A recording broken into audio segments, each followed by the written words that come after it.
রাজমিস্ত্রি উপমহাদেশের এমন একটি শব্দ যিনি নির্মাণের ক্ষেত্রে দক্ষতা অর্জন করেছেন এবং বাস্তু সম্পর্কে জ্ঞান রাখেন, এবং সেই কারণেই তিনি একজন বাস্তুকার, একজন রাজমিস্ত্রি, মাস্টার মিস্ত্রি, একজন সহকারীর যুগালির সাথে কাজ করেন, যিনি কম দক্ষ এবং যথাসময়ে রাজমিস্ত্রি মর্যাদা অর্জন করতে পারেন।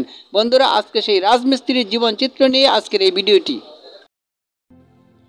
বন্ধুরা, আজকে যে ভিডিওটি দেখাচ্ছি অবশ্যই আমরা চিনতে পেরেছি যে এই ভিডিওটি কিসের। এটি রাজমিস্ত্রি কাজের একটি ভিডিও।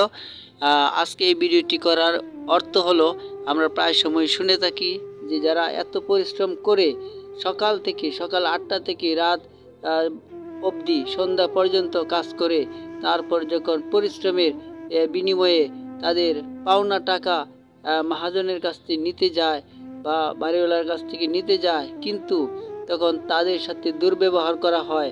সেই টাকা আদায় তো হয়ই না, আদায় তো করেই না, কিন্তু তাদের সাথে আরও দুর্ব্যবহার করে। যদিও কিছু দেয়, এই পরে নিস, এইভাবে ঘুরাইতে থাকে, কিন্তু শেষ পর্যন্ত যখন তার পাওনা টাকা আদায়ের জন্য দাঁড়ায় তার সামনে, তখন মহাজন তাদের সাথে দুর্ব্যবহার করে। এটা প্রায় অহরহ ঘটে আসছে। তো আজকের এই ভিডিওটি করার অর্থ হলো, দেখুন সেই ভিডিওটি, যারা এই কাজ করে তাদের সাথে কাজ করে দেখুন যে কতটুকু পরিশ্রম লাগে। এই তাদের পরিশ্রমেই আজকে এই উঁচু উঁচু তলা গড়ে উঠছে রাজধানীতে, এই সারা দেশে। এই তাদের পরিশ্রমের বিনিময়ে আপনারা সুখে থাকেন, কিন্তু বিনিময়ে যে তাদের প্রাপ্য, শ্রমিকের প্রাপ্য, সেই প্রাপ্যটা আদায় করা হয় না।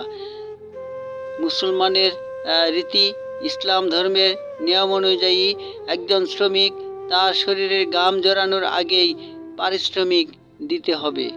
আপনার সেই পারিশ্রমিক দেওয়ার সাধ্য নাই, তো কোটি কোটি টাকার বাড়ি করার, ইট কেনার, সিমেন্ট কেনার, রড কেনার সাধ্য আছে, কিন্তু শ্রমিকের পাওনা টাকা আদায় করার মতো সাধ্য নাই। এই মন মানসিকতা থেকে সবাই সরে আসি এবং শ্রমিকের পাওনা টাকা আদায় করি।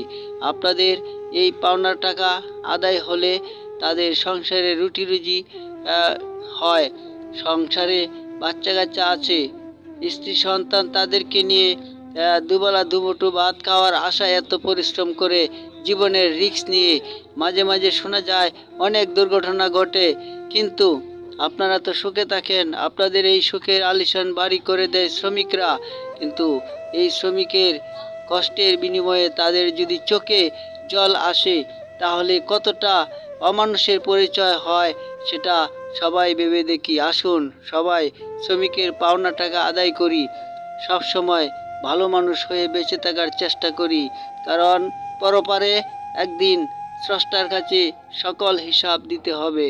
যদি কোনো শ্রমিক পাওনা থাকে, অবশ্যই তার পাওনা সবাই পরিশোধ করতে হবে। আসুন সবাই আমরা ভালো মানুষ হই, পৃথিবীটা